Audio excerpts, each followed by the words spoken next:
Recording in progress.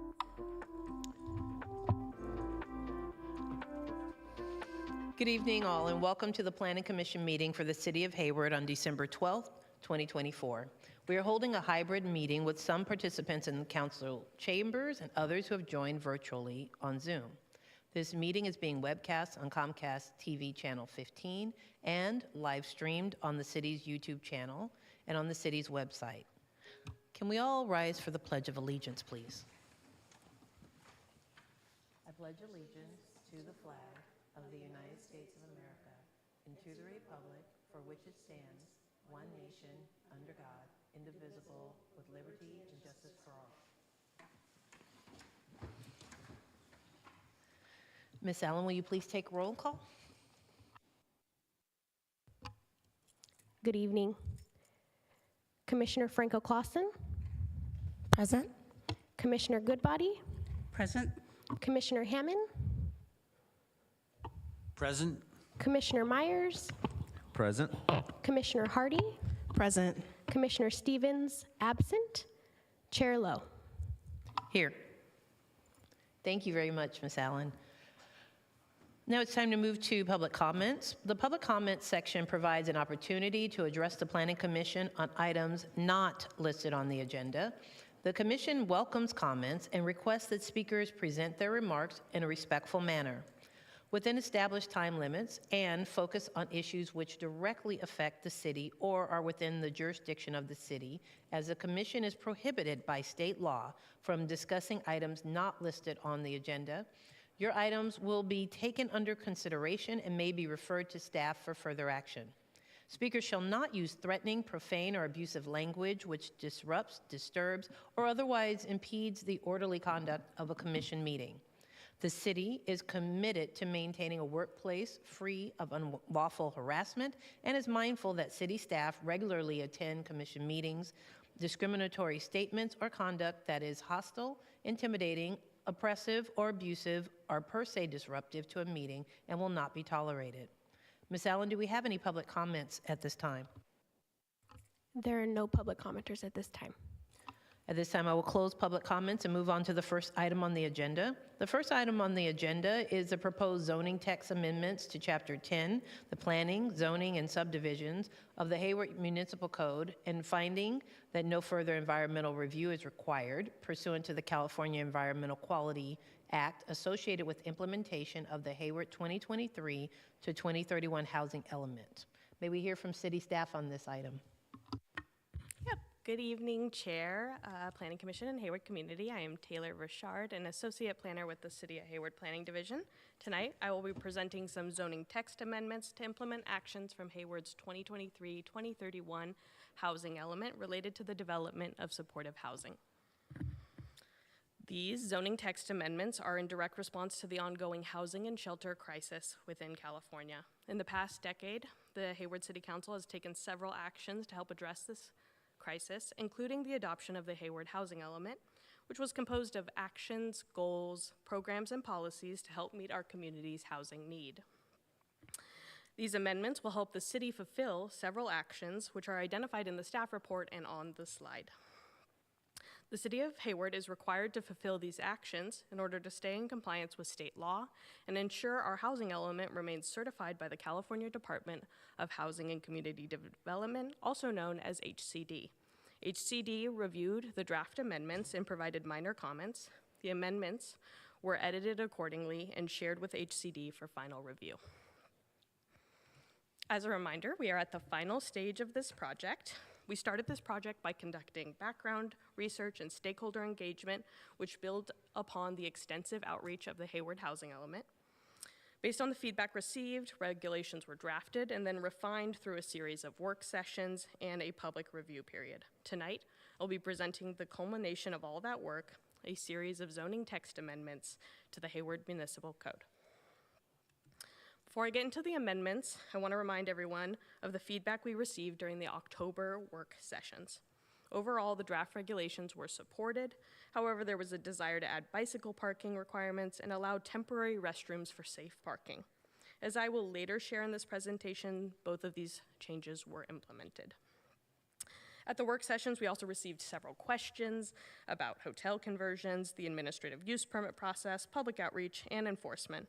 All public comments received during the public comment period and staff's responses are available in attachment 4. I'm now going to provide a summary of the zoning amendments, which can be found in attachment 3. Many of these amendments were presented at the October work session, but I will be summarizing them for those who weren't able to attend. All the new regulations since the last work session will be bolded on the slides. The amendments fall into 6 categories: general cleanup, SROs, safe parking, group homes, emergency shelters, and psychiatric and rehabilitation facilities. Starting with the general cleanup, several definitions within the zoning ordinance would be added, clarified, or revised. Dormitories would be administratively permitted in some additional zoning districts where hotels are currently allowed and where SROs are proposed. The off-street parking regulations would be updated to be consistent with the zoning ordinance. Low barrier navigation centers would be permitted in all mixed use and commercial districts that permit multifamily development in accordance with state law.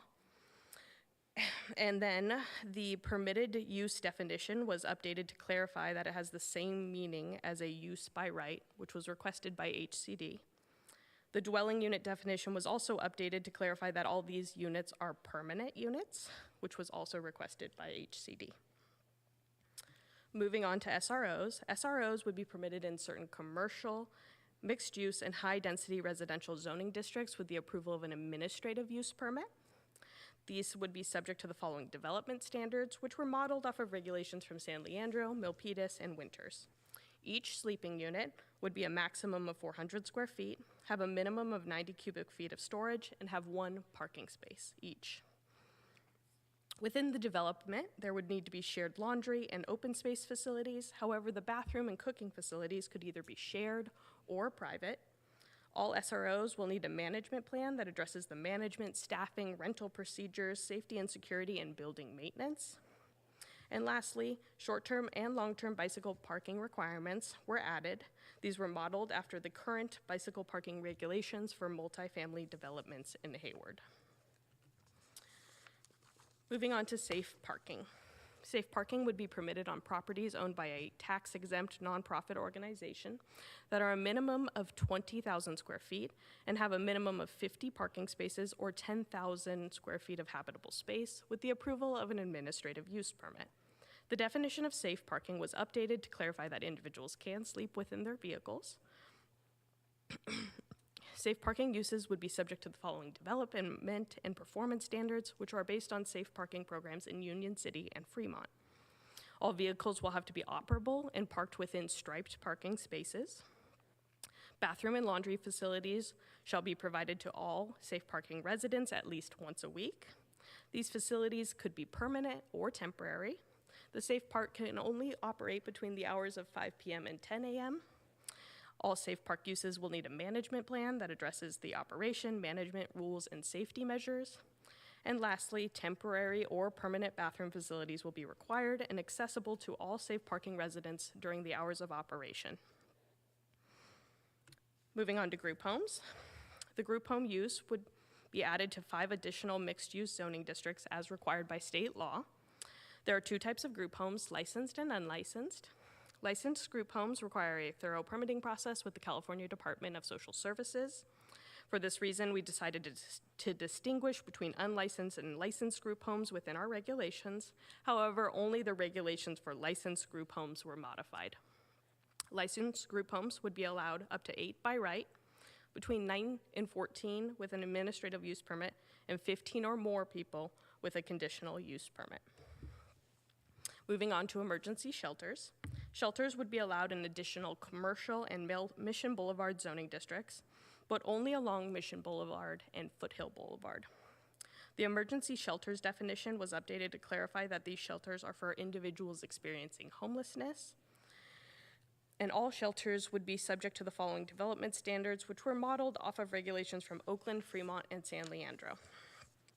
The shelter can only have a maximum of 45 beds. The shelter would be required to have 1 parking space per every 3 employees during the max staffing, and an additional parking space for each facility vehicle. The shelter would be required to have on-site 24/7 management and on-site 24/7 security, and an enclosed/screened intake area. Lastly, the shelter would need to be located 300 feet or more from another shelter. This was slightly modified to clarify that shelters can be exactly 300 feet from each other, as requested by HCD. Moving on to our last category, psychiatric and rehabilitation care facilities. Psychiatric and rehabilitation care facilities would be permitted in some industrial and Mission Boulevard zoning districts with the approval of an administrative use permit. All of these facilities would be required to be licensed and regulated by the State Department of Healthcare Services. And with that, that concludes my presentation. I'm more than happy to answer any questions you may have. I'm also joined by Community Services Director Amy Cole-Bloom. And tonight, staff is recommending that the Planning Commission recommend that the City Council approve the proposed zoning text amendments to the Hayward Municipal Code based on the findings in Attachment 5. Thank you. Thank you very much, Mr. Richard, and thank you to staff. Chair Lowe, real quick. Just for the administrative record, Commissioner Stevens arrived at 7:10 p.m.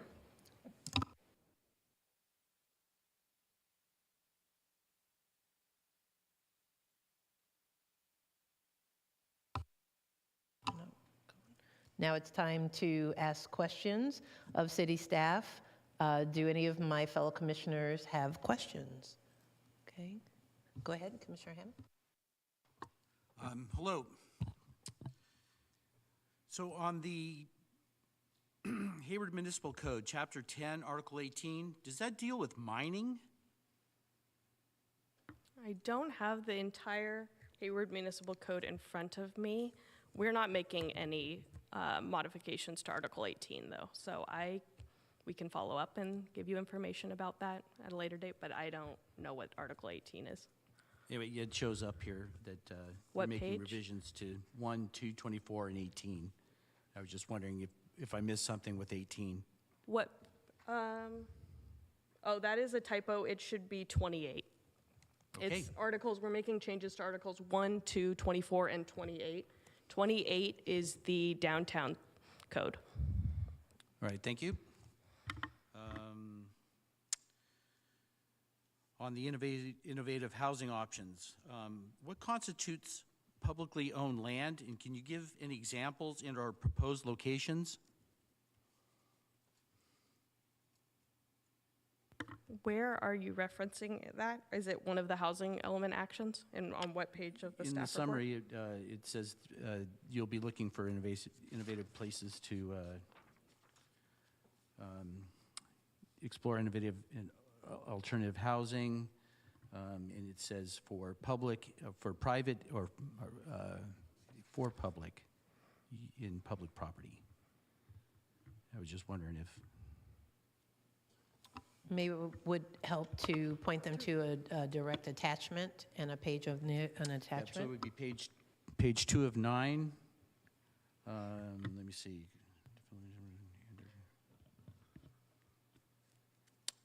I see. Yeah, right That's there. housing element action 13.1. Correct. How we address that, some of the innovative housing options that we're proposing are like SROs, looking at those group homes options, but mostly predominantly we're addressing that by allowing SROs, which were currently not permitted in, they were only permitted in one zoning district. Leah Schmidt, our principal planner, may be able to add because she was the lead on the housing element. Yeah, so these actions that are listed here were already adopted by the City Council in 2023, and they're really general programs. And they were calling for city staff to drill down and come up with very specific standards based on these general ideas. So what you see tonight are specific standards that came out of these various actions. The actions are not here to be amended, they are already adopted. And the regulations that you're seeing before you that Ms. Richard just went over are all these, they're implementing all of these actions.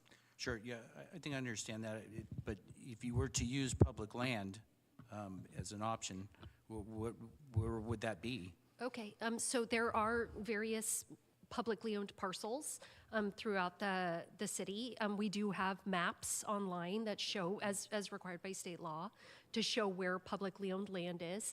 And so if, for example, a property was to be used, publicly owned land, it would have to go through the Surplus Land Act, which is required by state law in order to be used for affordable housing or purchased by a nonprofit service provider in order to put one of these uses on that land. But there's just probably hundreds of publicly owned properties throughout the city. There's not one specific one under consideration.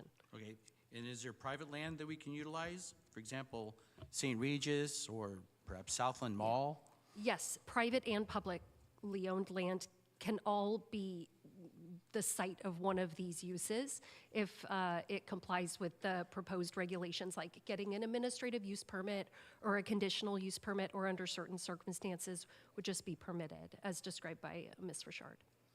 And then a clarity, it says that the city is proposing only 5 tiny home projects, or is that 5 tiny home projects and 5 SROs, 5 supportive housing developments? So this is an overall, as Leah said, the action is just like an overall. That's an overall goal that the city encourages developments of all type, and our goal is to have 5 of those different type of developments within the planning cycle.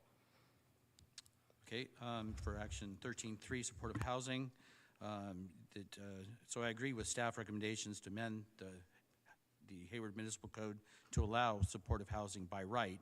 Will this put an extra burden on the building department? No.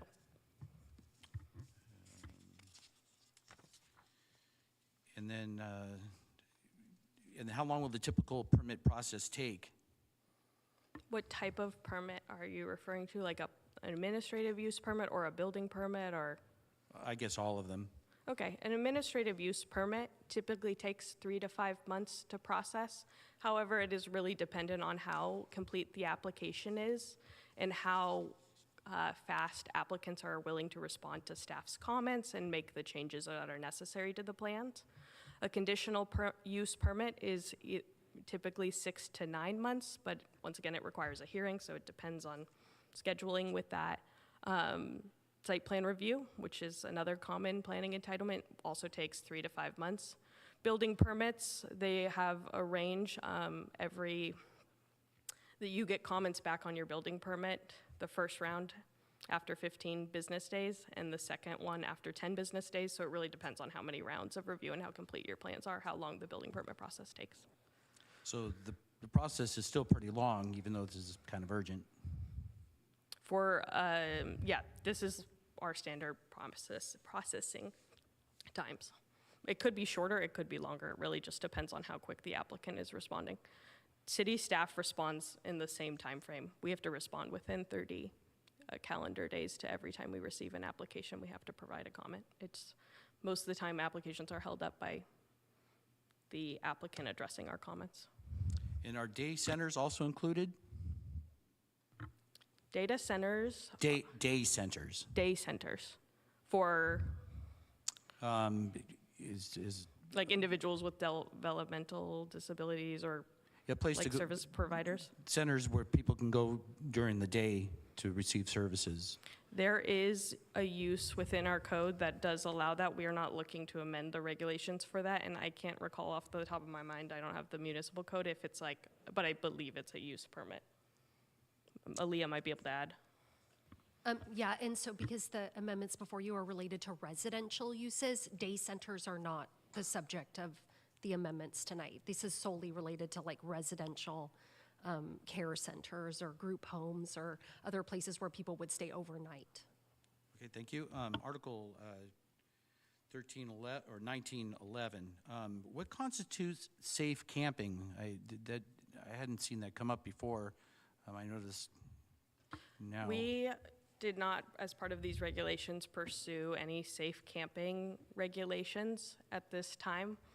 We're going to roll out safe parking, and then we'll see, and we're always welcome to revisit. But safe parking is like where you create sites where individuals are allowed to camp and set up tents. There are some in Southern California. San Diego has large safe camping sites, and then there are some other ones in the Bay Area, but we're not proposing any amendments to allow safe camping at this time. Okay, thank you. And then public outreach, why were so few organizations, why did so few organizations respond? And why were not the homeless perhaps asked about what their needs were? So we reached out to 74 organizations that city staff has worked with. We can't comment on whether or not why any organization didn't engage with the thing. Staff did everything in its power to bring these people and make it easy to respond. We gave them multiple ways to respond. The homeless weren't reached out to directly. They have obviously a lot of day-to-day struggles. The service providers work day in and day out with unhoused individuals, so they are best to represent the needs of that community. Okay, and Taylor, may I also jump in really quickly to answer that question also about representation of folks who are unhoused? This is Amy Colboom, I'm the Community Services Manager, and the amendments that are being proposed today align very well with strategies that are in the Let's House Hayward strategic plan, which was adopted by Council in 2021. And those strategies that are in the plan that are proposed in the amendments tonight were informed by folks with lived experience of homelessness. We had a steering committee that had providers, developers, and folks with lived experiences of homelessness on that, and things like safe parking, the flexible solutions that Taylor has described tonight were part of those strategies and conversations. So they did not inform this direct item on your plates tonight, but their feedback informed that strategic plan, which aligns with these recommendations. okay, thank you. Was any of the groups that responded, by any chance like Sally's Place or La Familia or John George? La Familia was engaged on the thing. They attended several of the work sessions and they provided comments throughout the project. What were the other two? La Familia and John George. I don't believe John George did, but we reached out to service providers, so there were lots that provide services at different sites. So I'm just not familiar with that site, but John George is a psychiatric inpatient hospital and is not typically part of our outreach. They do a very specific type of work, but we can include them in future communications. And I think you said Sally's Place. You may mean Ruby's Place, which is a domestic violence shelter. And they were engaged in the strategic planning process. Taylor, I don't know if you were able Ruby's to Place was also engaged as part of this process. Okay, thank you. And then for your general cleanup, what is the reason for removing the use of boarding homes and frat houses, sororities from the definitions? It's a redundancy in the code. So everywhere where a boarding home or a fraternity or a sorority house was permitted, a group home is also permitted, which is a type of like congregate living. And the definition of group home includes boarding homes and fraternities and sororities. So we just removed the redundancy to make our code more consistent and clear. Okay, thank you. And then for safe parking, are there any restrictions going to be put in place for the use, to prohibit, I guess, the use of drugs, alcohol, and even smoking? I believe that there perhaps will be a ban on smoking implemented in the city of Hayward. I don't know if that's happened yet, but I was wondering for safe parking, since all the cars are going to be in close proximity, if it sort of is kind of comparable to multifamily living. So there will be a management plan that is required for all safe parking operations where they'll have to identify the rules of the facility. Several rules, like Union City and Fremont have several rules about their safe parking program that do prohibit like parties and drinking and the use of alcohol and drugs on site. Planning staff will evaluate these rules and probably implement similar ones for as we review the management plans for each of the safe parking operations. Okay, thank you. And then for emergency shelters, is 75 beds based on occupancy fire codes or perhaps the limit of wraparound services available? I believe you mean 45, right? For emergency shelters, not Correct. 75? Okay. 45 was based on San Leandro's regulations. They allow 45. Every other city we used as a recommendation. So Fremont and Oakland allow 100 by right. We chose a smaller number. They will still, regardless of the number of beds, they will need to meet the applicable building and fire occupancy codes Okay, so 45 is based on, based on best practices. okay. And why is there a requirement for the shelters to be a minimum of 300 feet from one another? So within state law, we are very limited in what we can require for emergency shelters. There's only like a list of 8 things that you're allowed to require. One of them is you're allowed to put a distancing requirement in. So we felt that we should, because we're limited in what we can request, let's do all 8 of them. Obviously, the commission is welcome to make a recommendation to remove that. We felt that this is good to make sure that emergency shelters are not congregated in one central area and that they're spaced out from one another to ensure that certain neighborhoods are not overly burdened. Okay, thank you. And then for the psychiatric and rehabilitation care centers, has there ever been any danger to the residents who live in proximity to these facilities? I can have Amy Kohlblum step in, but not from my knowledge. Also, typically these are like locked facilities where individuals are not allowed to come and go. Okay. Yeah, Taylor's absolutely right. They're typically locked 24/7, or they're, depending on the type of unit, if it's a crisis stabilization unit, it's like 23 hours and 59 minutes that folks stay, and there is always transport to and from. So folks are, it's not a walk-in facility and it's not a walk-out facility. Everybody is transported in and they have a discharge destination, so they're not just discharged straight into the community. Okay, thank you. And I guess last but not least, how do we address pets? For what type of use? I guess all uses. I've noticed that the homeless population usually have a dog that they take care of. Are the facilities? We didn't make any specific regulations related to pets. There are within our regulations low barrier navigation centers, which are by design, they're low barrier, which means you can bring your pets, you can bring, partners, they're more of a setting where that is possible. Amy might be able to clarify like what facilities allow what better. Yeah, I would, just to clarify, and Taylor and Leah, correct me if I'm wrong, but the zoning changes don't have any governance over whether the facilities can have pets or not. But Taylor is right. The providers that we tend to work with and see operating facilities in Hayward are very low barrier. So for example, our navigation center, folks have pets, they've had parrots, they've had turtles. So that is most likely would be part of the management plans that Taylor has described. Okay, thank you very much. That's it for my questions. Thank you. Any other commissioners have questions? Commissioner Goodbody. Thank you, Chair. Thank you, staff, for this very succinct and consolidated information. I am generally in support of the finding that that there's no further environmental review required pursuant to CEQA. And my one question was regarding the operators for these sites. Will their management plans come before the commission or the council before they're adopted? All of these that we're proposing tonight, with the exception of large licensed group homes, require the approval of an administrative use permit, which is done at staff level, unless appealed. So if it were to be appealed, then commission would look and overview the management plan, but staff will review the management plan, and we take into public feedback, and we've done similar projects to this, so we know kind of what we're looking for to ensure that they won't result in nuisances.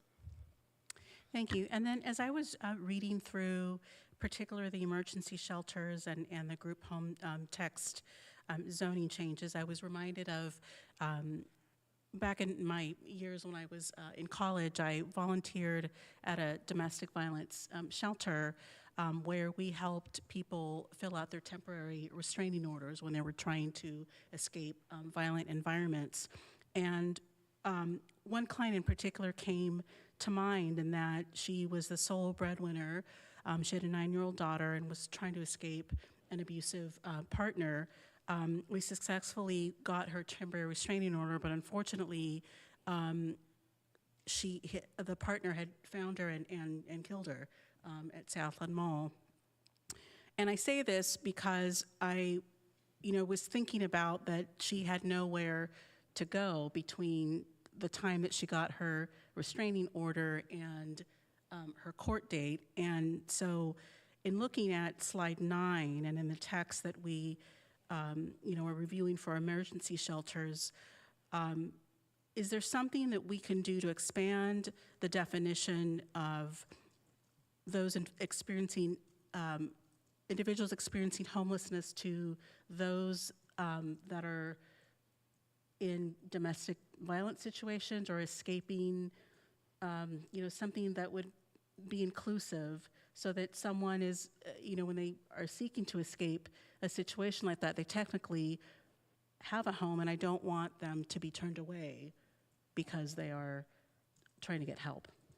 I think there's flexibility in our interpretation of what homelessness means. Why we clarified the definition is we didn't want this to be interpreted to be emergency shelters for natural disasters or things like that. Those are meant to be like an emergency action by council, and those get set up on that. That's why we did it, but we are able to clarify that definition further. But an individual who doesn't have a safe home, I do think is like, we could put housing insecure or something like that to clarify the definition. Thank you. That would really be important for the staff to know, and when administering or approving these AUPs, and to the vendors and the operators as well. And I know that this is probably a question for the operators that eventually take over these operations, but I'm wondering what is the plan to ensure that residents from Hayward have housing before residents from other cities? I mean, in a perfect world, we'd be able to take more, but there are limitations. Taylor, I can let speak to Amy that if take that's that. helpful. Yeah.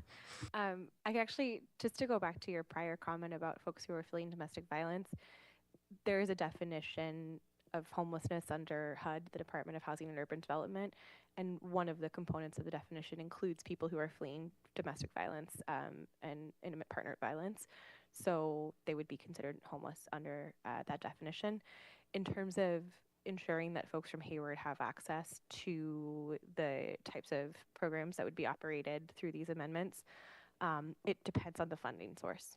So if the money that is either used to build the structure, renovate the structure, or operate the structure, if that money comes from the county or comes from the state or comes from the federal government, there's a very high likelihood that it would be required to use the coordinated entry system, which means that, excuse me, I'm recovering from a cold. It means that for folks to get into that program, they have to be on the coordinated entry queue, which is for the entire county. In some cases, there can be like a regional preference, like a mid-county preference, but if it's funded through county, state, or federal dollars, it will most likely be through coordinated entry, so we don't have a lot of say over whether or not a Hayward resident gets that spot, unless it's a Hayward resident who's high on the queue. If the program is paid for with local funds, like our navigation center is paid for primarily out of Hayward's general fund, and in that case, we get to put Hayward residents in those beds.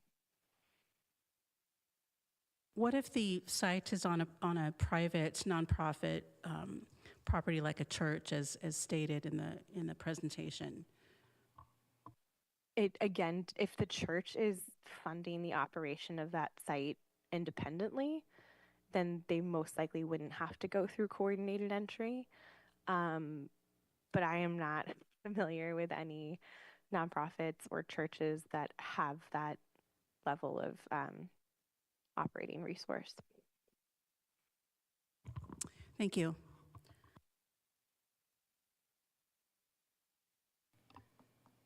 Any other commissioners have questions? Okay, Commissioner Stevens. Thank you. I just have a question regarding attachment 4, comment 39. This relates to the administrative use permit is appropriate for a safe parking use. The response is City Council was supportive of allowing safe parking with an administrative use permit. And it says see comments 53, 59, and 82. And then when I go down to 53, it says QAD, where I think 53 is. Is that 53? Okay, so when I look at them, I don't see a correlation between the two. Is this the response that City Council thinks this is fine? Is that the right way to interpret this?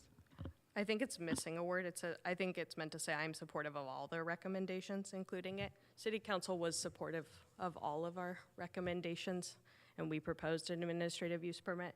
They also explicitly stated during that meeting that they were comfortable with the administrative use permit process and didn't want to overburden applicants with a longer permitting process that required a higher level of approval.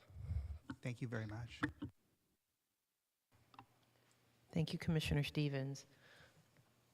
I believe this was in the materials, but I just want to make sure I understand.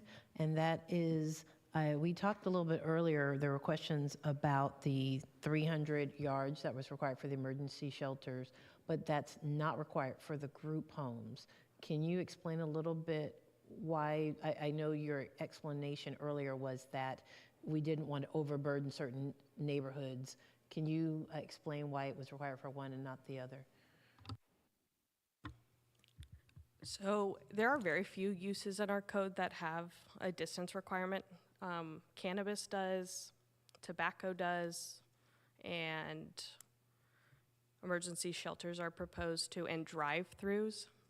So we don't use it all that frequently, but the state really heavily limits what we can do for emergency shelters. It also doesn't allow us to require a use permit for an emergency shelter. So given that reason, we wanted to require a distancing to make sure that we can because we're not going to have the power to review an administrative use permit and potentially like deny it like we do with medium and large group homes.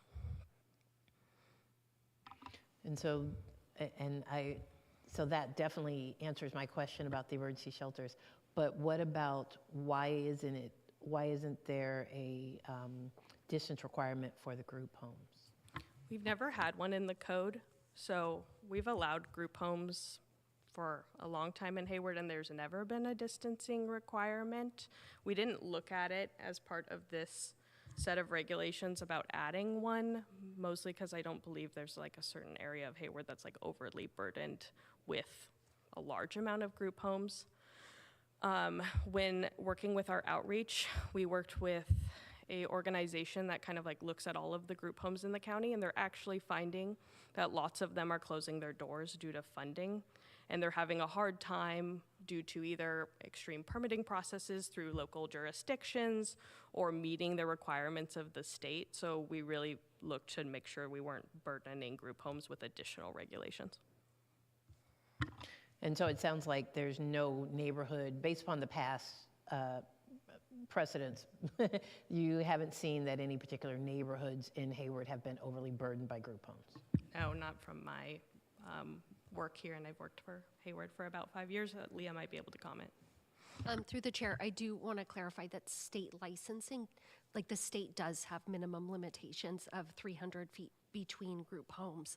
And so, you know, as Ms. Richard pointed out, there's a difference between state licensed and unlicensed group homes. For state licensing purposes, if those larger ones kind of with more lenient standards, they are subject to those regulations at the state level. We get letters about them. Thank you so much for explaining. I appreciate both of you.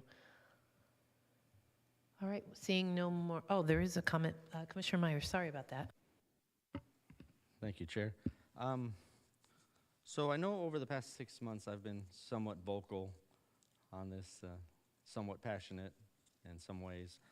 I want to start by just showing my appreciation to you, Planner Richard and Leah, and I know that the HCD does some great work. I know that BACA, there's so many entities that I'm very grateful because I do have a family member suffering from homelessness, my son, who's also currently in the coordinated system, but in another state. So it's I'm very grateful that there are groups and people doing this great work. And I do agree that homelessness is a crisis, and doing nothing, as they stated, is not the right answer. We have to do something, and I do sincerely appreciate everything we're doing. That doesn't mean I don't have some pushback or issues with some of our verbiage, but overall, I'm really impressed with the leaps that we're doing here. So I do have a few comments. I do appreciate the fact that we added to the safe parking the temporary bathrooms. I think that's an important thing. I think that will help keep our streets even cleaner and add some flexibility that is much needed. In regard to the hotels, this is just kind of questions for me. With SROs, do they reach out to the city typically, or does the city encourage them to initiate that? And so just to clarify, for like hotels wanting Yes. to convert to SROs, I believe Amy can comment on this, but I believe they've reached out to Amy to request the ability to do that. I don't think we go out and ask hotels if they would like to convert, but Amy can confirm. We do. There's a state grant called Home Key that you may have heard of, the Room Key program during the COVID-19 pandemic. But since Room Key and then Home Key from the state made available capital funds to convert motels and hotels into permanent supportive housing for folks who are homeless, since that happened, a lot of hotel operators will reach out to our team to see if the city is interested in partnering on a Home Key application. We actually just did a Home Key request for information and are presenting to the council housing policy, and I can't name change while I was on maternity leave. But that committee on December 19th, if you'd like to know more about the Home Key project. Okay, yeah, that's good. I was curious about that. Also, I know that hotels and motels can do the conversion. Are there any other buildings or entities that could join the SRO program? Yeah, any building could convert to an SRO as long as the zoning ordinance allowed it and they got approval of an administrative use permit. It's unlikely that other buildings would convert because of the capital needed to convert those structures to an SRO. Hotels and motels are just like a better fit because the building standards are very similar, so it wouldn't require as many investments in the building. But that's not to say that there isn't one who would find a creative way to convert the building. Right, and that makes sense because they've got the individual units already. And I also understand that the transit occupancy tax we will lose. It's only less than 1%, which I'm thinking is $250,000 to $300,000 a year, maybe. It's actually in our 2025 budget. It's proposed to be $3,000, which that's is it, huh? like 0.7% of our total revenue. So it's quite small, and likely the large majority of the transit occupancy tax is from our like high performing hotels, which will likely not convert because they're profitable. Oh, I see. Okay. Are there any other costs when a hotel converts or a motel converts besides, I shouldn't say costs, I should say, are there any other loss of revenue that the city might incur when something like that happens?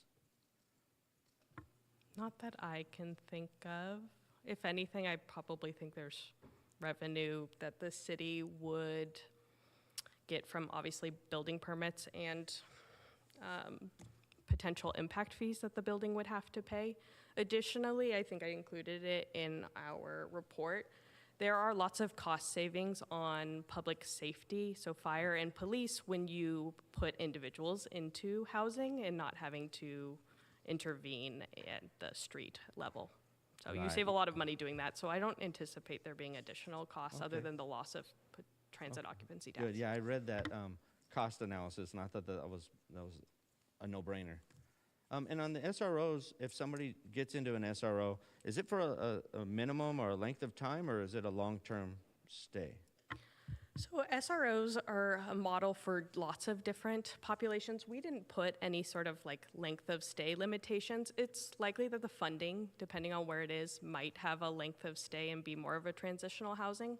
But SROs are used for lots of different populations, including like seasonal workers who come in and do work or who are doing internships, and obviously they stay for a time. Migrant workers who are working, obviously Hayward doesn't have a huge migrant worker population, but they're used predominantly for that. And then there are people who are using it as like transitional housing as they get into a permanent location. There's no length of stay, and it would really depend on the population how long they stay. Okay, perfect. That makes perfect sense. The attachment 3, page 2, the last sentence states that 1 parking is needed for each 3 employees. And I'm curious how that was calculated, because it seems like it's not an estimate. If you have 3 employees, or is it because the employees are not concurrently working at the same time? And are you talking about the parking requirement for emergency shelters? I wrote attachment 3, page 2. Attachment 3, A, B, C, or D. It's for emergency shelters. Oh, yeah, I didn't write that. I think it was C, but I didn't write it. Give me one moment.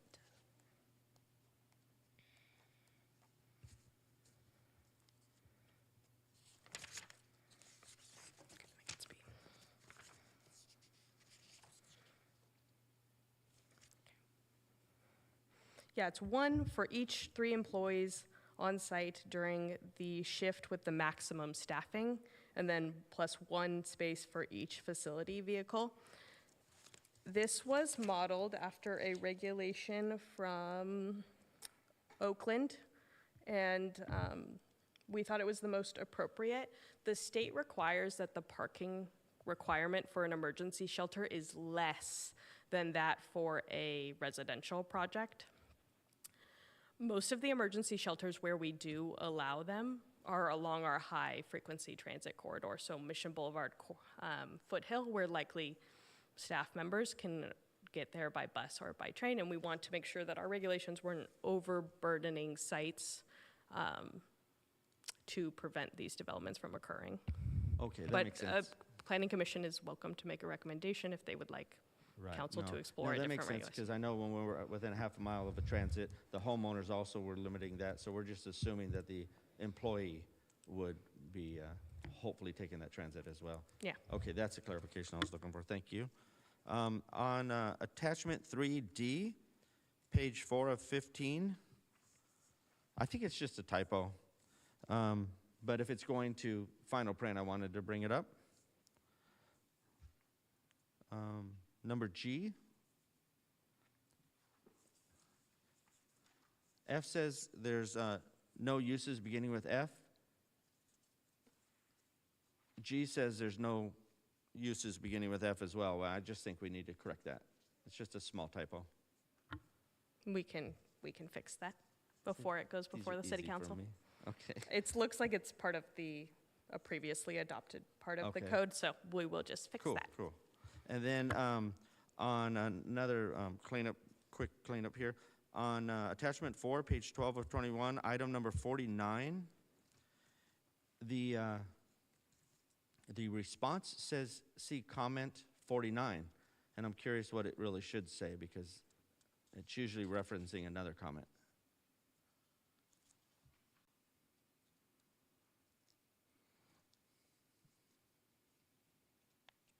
I have that on attachment 4. Comment 29 doesn't have a reference to any other comment. It has a 49? reference. Oh, 49? Yeah, sorry, 49. My apologies.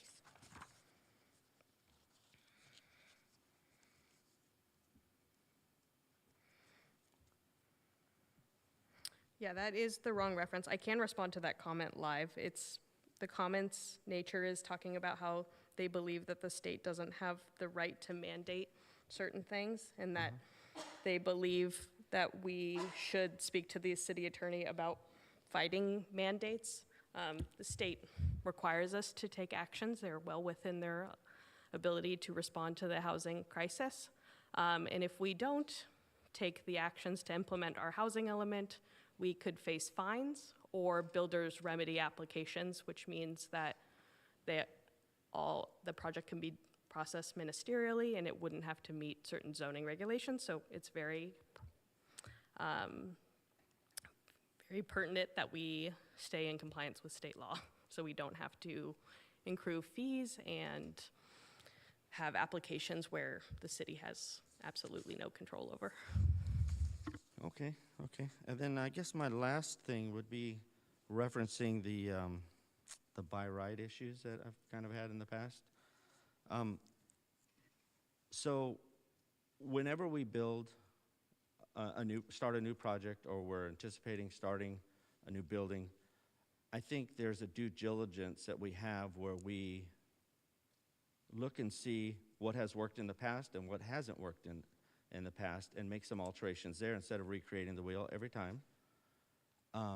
And I think it would have been great if on some of these by right potential future issues, such as another low-income or homeless center, that we would have had somebody on the Planning Commission that would actually have firsthand knowledge that we could pull from that knowledge before we're implementing any new projects.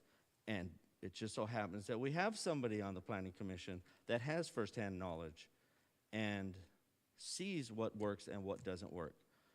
And what I see is when we are making everything ministerial and changing the verbiage to by right, and I understand council's kind of already past that, but by making everything ministerial, we're saying we don't care what has worked and not worked in the past in some ways.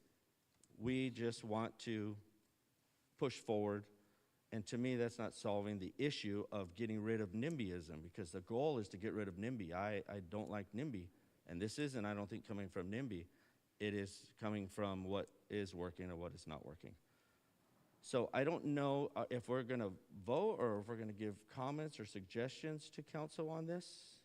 We will be making a recommendation to council about the zoning text amendments. Within that recommendation, you can include that they explore certain things, or that there be made certain amendments to the zoning text amendments. To respond to your comment, the only by right uses we are proposing as part of these regulations are emergency shelters and low barrier navigation centers, which we are required to by state law to allow by right. That wasn't like a choice the city staff made. The one that we did choose for city staff was to allow licensed group homes. They are required by state law to allow 6 by right. We are proposing to allow 8 by right, given comments I made previously about the struggles licensed group homes are having to get funding and stay open, and having to go through lengthy permitting processes. So that is the only by right allowance that the city staff is proposing that we have control over. The other ones are mandated by the state. Okay, and the one that I'm referring to was also mandated by state, so we kind of fall into that same conundrum yet again.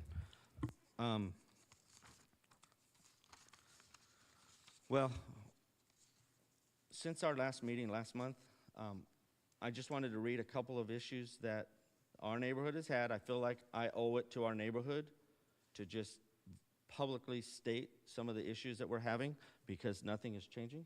Can I do that now? Is it possible to do that at the comments section? It is, but it's going to also go to my final comment. It's kind of connected. No, I was just saying this is the question section, and so I was wondering if you would be willing to wait till the comments section. Or unless you have Sure. questions. If you have Sure. questions, that's No, different. it was going to have one more suggestion for the city, but that could be a comment, I guess. Sure. Okay, Okay, thanks. thanks. It'll be quick, trust me. Any other questions? Okay, so at this point, let's open it up for public comment. Ms. Allen, do we have any public comment on this item? There are no public commenters at this time. Now it's time for comments. So Commissioner Myers, go ahead. I don't want to anymore. No. Okay. So I wanted to just quickly reference a few of the items that have happened in the neighborhood, just because I think unless it's completely understood and recognized, nothing's going to change. And I know as a community, I think I could speak for our small community, that we accept a certain percentage of whatever. It happens all over.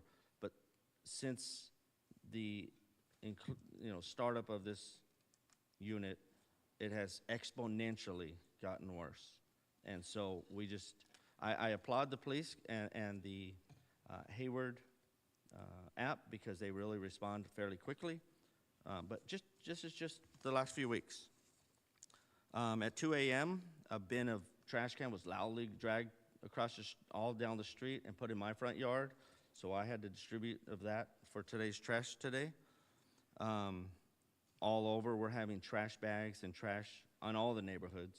But again, we can accept a bit of that. There's been dog feces on everywhere because there's at least 3 pit bulls that are running around. You know, I love pit bulls, but I don't mean to call them out. But they're just unleashed, and there's nobody governing that. Another neighbor has consistently garbage thrown into their property and human feces, because what's happening is it's attracting a lot of people living in their cars that know people in these homes, and nobody's governing that. Another woman with her 2 small kids came over to my house, and they walked to the local schools, and they don't walk by there anymore because of the dogs and the trash and such. So it's affecting, in that way, our neighborhood. Some other neighbors, and my wife included, no longer walk our dogs because you hear about the dog mauling that killed somebody the other day. You know, we don't want that. But nobody's there to govern. We have nobody to turn to. I know it's a civil, but to get rid of NIMBYism, we have to get rid of passing the buck, in my opinion. The streetlight box was broken last week, and they stole the wires to the streetlight. Down the street, right in front of the home, they wired into the street pole, and we're using that electricity somehow. 4 vehicles on our block were found without tires that were up on blocks. This is just in the last few weeks. A work van was parked right in front of the complex, was broken into and robbed. So the guy came to me knowing I have cameras for help. I received a notice from a reporting agency in my email that said that right now there's at least 3 sex offenders in that unit. Well, we have parks and kids and schools and families everywhere. I'm not saying people aren't allowed to live places, but these are the issues that we're facing. And then just on Saturday, on the block across the street, we don't know yet, but there was a shooting and a death on the 2500 block there. I don't know where it was. It's too early to tell from the police. They don't have the report out. But it was a homeless that was shot and killed. So these are some of the issues. So what I would like to just recommend to the council was, if we can't remove, we can't because it's a state. I'd like to add verbiage, if we can, to create a neighborhood accountability group that the neighbors can work with like abode or one of the shelters or whoever it is that also has a city liaison. I think that would help us immensely, and it would help future people. And with that, I'm done. Thank you. Thank you, Commissioner Myers. Any other commissioner comments? Go ahead, Commissioner Frankel-Clausen. Because I love the comment time. First, I just want to say thank you again for this. I know that we discussed this in previous meetings. Thank you for bringing it all back. I really appreciate it. So I just want to say that when I listen to all of the other commissioners that live in the community, it's always insightful. I live on Sleepy Hollow, and to my other commissioners, I love the sideshows that happen, the shootouts on PG&E land, and the racing and all of the big rigs that are not supposed to drive through my neighborhood, that almost miss our PG&E wires by this much. The lack of cutting the trees that are now on all of our PG&E wires.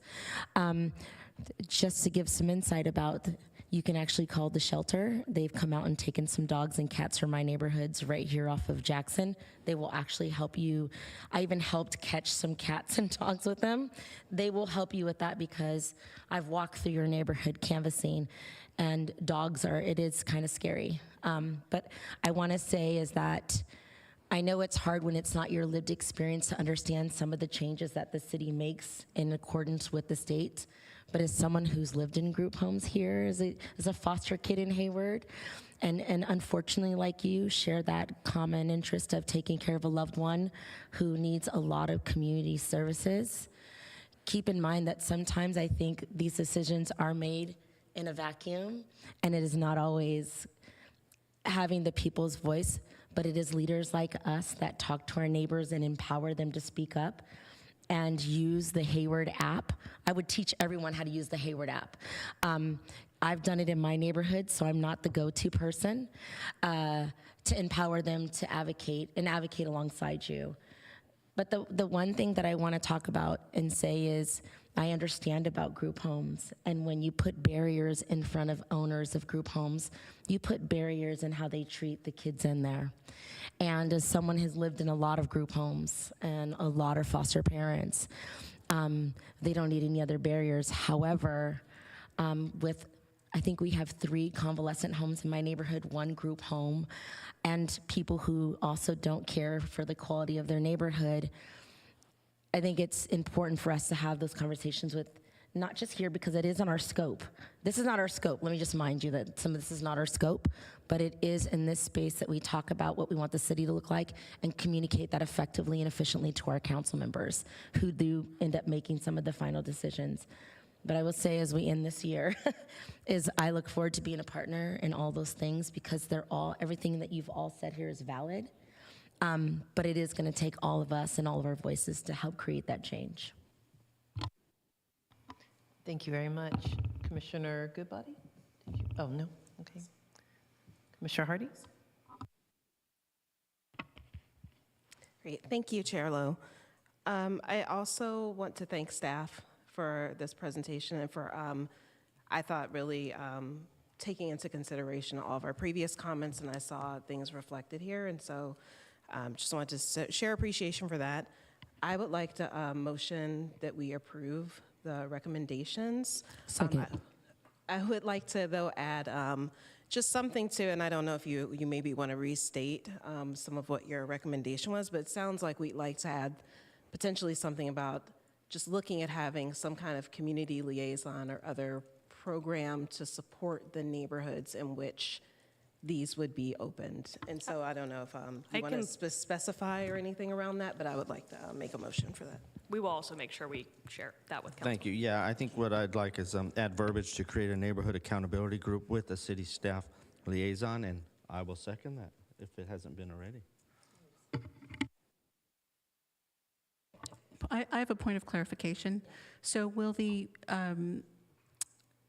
my suggestion to include in the definition of people that are homeless to be eligible for these centers also expand the definition to include people that are escaping domestic violence? I already have it on my list to clarify the definition of homelessness and clean up the 2 errors that Ron Myers pointed out, like the typos. I'll just include those in our regulations updates. But you can say, as part of your motion, and the minor updates to the definition of how homelessness and for persons, clerical errors.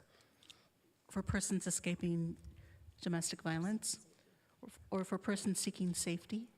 I think we can mirror what Amy Cole Bloom shared about the HUD's definition of homelessness. We can just incorporate it into our code, which does include individuals escaping domestic violence. Is the maker of the motion? So I did actually think that she was saying it's already there somewhere. So it sounds like maybe it's not in ours, though. So yes, I absolutely accept that friendly amendment. Thank you. And I want to make sure no one else had any other comments before Commissioner Stevens. Thank you. So the first thing, I wanted to acknowledge staff for responding to question number 38. I truly appreciate that, so thank you so much for that. Comment 39 regarding allowing an administrative use permit for a safe parking use. I believe that the council is very naive in allowing that action to happen. As I pointed out, several of these potential sites are located in very close proximity to developed neighborhoods, and I would suspect that many individuals would not understand why this use is being allowed there. And I think a conditional use permit is more of an appropriate manner so that people can be knowledgeable about what's planned and so that they can actually comment about it. This whole document is very abstract and arcane, and I don't think it really speaks specifically to it. So for this very issue, I think I don't support this, because I just, the minute you switch to an administrative use permit, it gives the local neighborhood, the local residents, any ability to comment or review what is occurring in their neighborhood. And I do not believe, as I said before, that the city has the resources or will have the resources to police these activities. And I think that a lot of this stuff is really interesting words and really interesting policies, but the practice and actually making something happen requires a ton of work and a lot of money. And I just don't see this being successful. So thank you. And just for my edification, Commissioner Stevens, were you talking specifically as it related to the self-parking? Correct. The approval of a safe parking use through an administrative use permit, it should be through a conditional use permit. Thank you. I'm sorry I said the wrong word, but I knew what I was saying. I knew I was saying in my head. So, Commissioner Hardy. Thank you. Just a question for Commissioner Stevens. Is that a friendly amendment that you would like to make to the motion, or are you just making a comment as to what you believe? I'm making a comment because I'm reading behind the lines that my previous comments are not acceptable. So I'm just making a statement because in good faith, I need to stay true to what I believe in. So thank you. And so I would invite you to make a friendly amendment if you would like, though.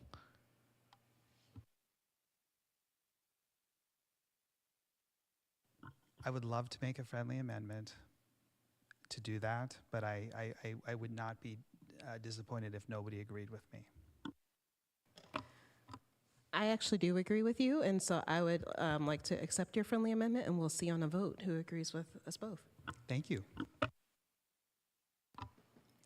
Are there any other commissioner comments?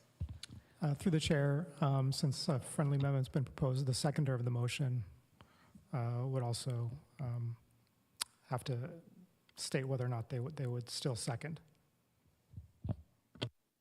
I can second still. I already second, but you want a second? For the record, he'll second. Ron, you can second now.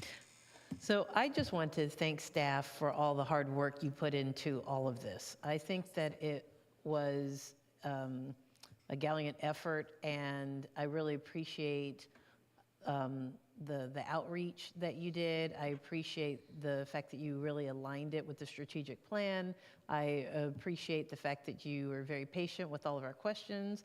And I really, even though the whole packet was really helpful for me, I really appreciated the part that you put in there about your responses to public comments and questions. That was really helpful, because even though I asked a question that was asked in there, it still helped me to focus my questions.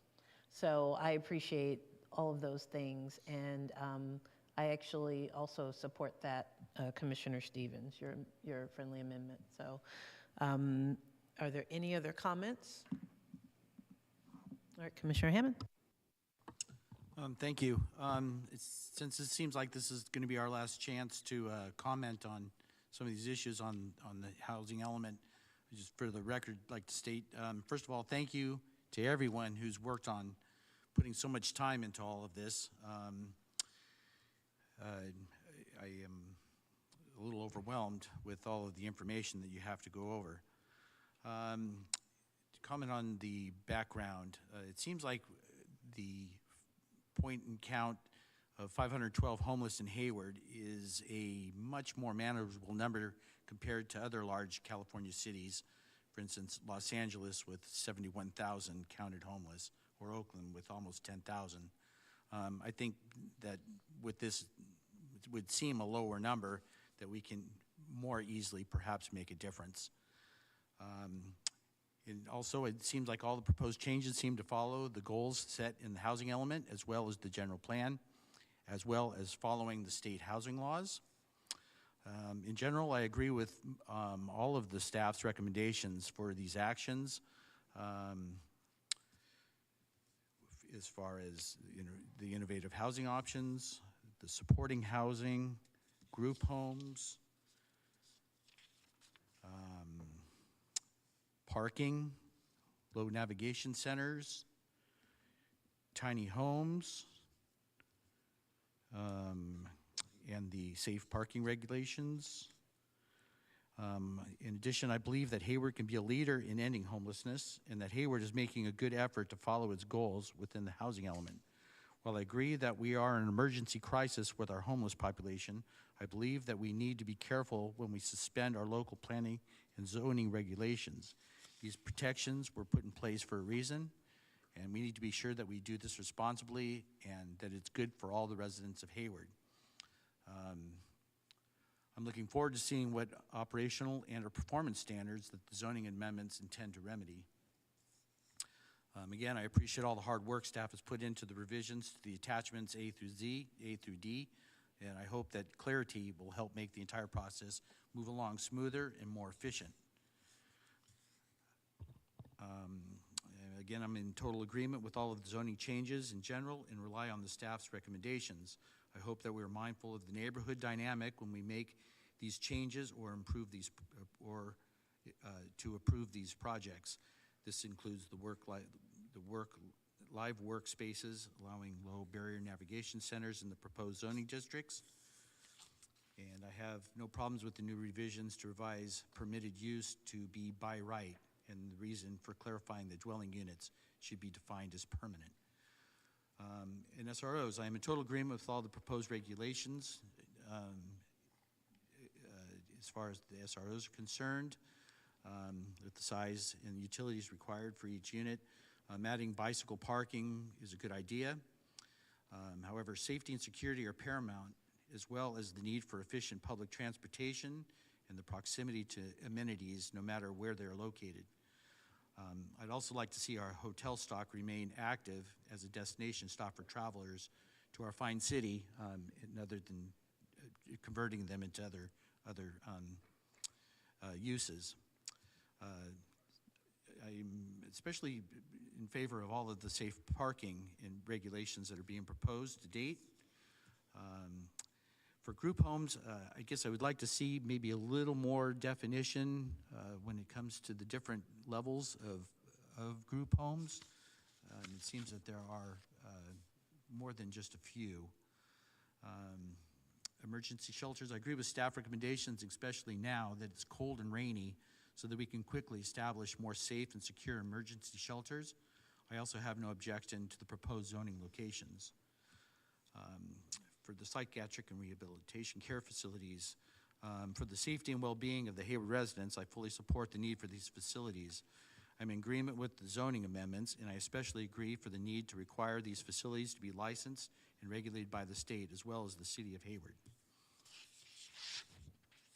For the environmental review, I like that these projects are subject to future review if the need shows itself to be a burden to the residents of Hayward, the environment, or to the infrastructure of the city. And final, I appreciate again the work the staff, the City Council, and the Planning Commission have put into the housing element at this time. I believe that the proposed amendments are necessary, urgent, and generally follow the housing element and the general plan. I believe that we need to get the funding as soon as possible and that we spend that money wisely and to where it's most needed. I recommend that this moves along to the City Council. Thank you very much. I have a question for Commissioner Hardy. Did your motion include the finding that no further environmental review is required pursuant to CEQA?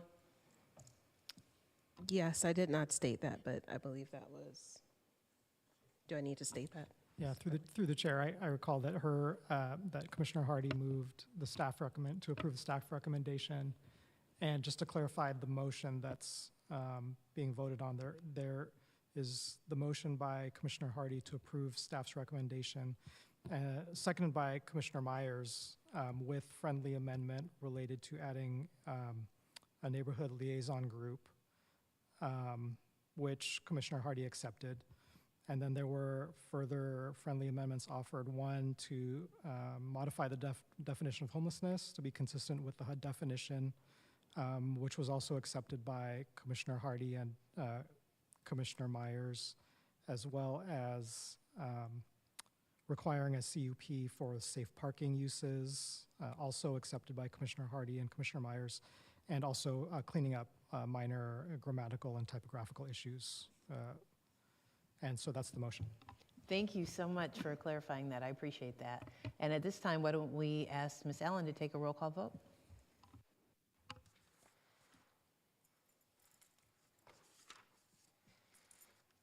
Commissioner Franco-Clausen, Yes. Commissioner Goodbody, Yes. Commissioner Hammond, Yes. Commissioner Hardy, Aye. Commissioner Myers, Yes. Commissioner Stevens, As a point of clarification, this includes the amendment, friendly amendment? Yes. Chair Lowe. Yes. And so it is approved unanimously. Let's move on to commission reports. Usually, Mr. Locherco is here for that. Ms. Schmidt, do you have anything? Nothing specific to report. It looks like on the agenda you were given the calendar for 2025. It wasn't linked, so I can't look at it. But I can tell you that the first meeting, the January 9th meeting, will be canceled. I believe Alicia already sent out the notice for that one. We do anticipate an item coming to the second meeting in January, though. So plan to be there for that. And then also I wanted to follow up. Jeremy did send an email, I believe, to all of you about the Planning Commissioner Academy coming up in March. It's going to be in Sonoma. So he asked that let him know if you would like to attend by January 10th because registration is open. And that's it, other than I hope you all have a nice holiday. Thank you very much. And we don't need to do anything as it relates to the Planning Commission meeting schedule, right? I don't think there's anything for us to do with that. No. And our next meeting will be January 23rd. January 23rd, is that correct? It's the 2nd and 4th. I guess the 23rd. Yes, so it would be the 23rd. Yes. So our next meeting is January 23rd. And I would like to open it up for commissioner announcements. Does anyone have any announcements or anything? Commissioner Franco-Clausen. I won't be here January 23rd. I will be celebrating my 50th birthday in Dominican Republic with all my friends. So I will not be in that meeting. And I won't be remote for it either. Happy birthday, first of all. And second of all, I would like to make a motion that we all have our meeting in the Dominican Republic. I second. I second. I second. All right. Seeing no other hands raised or questions, I will adjourn the meeting at 8:18. Thank you.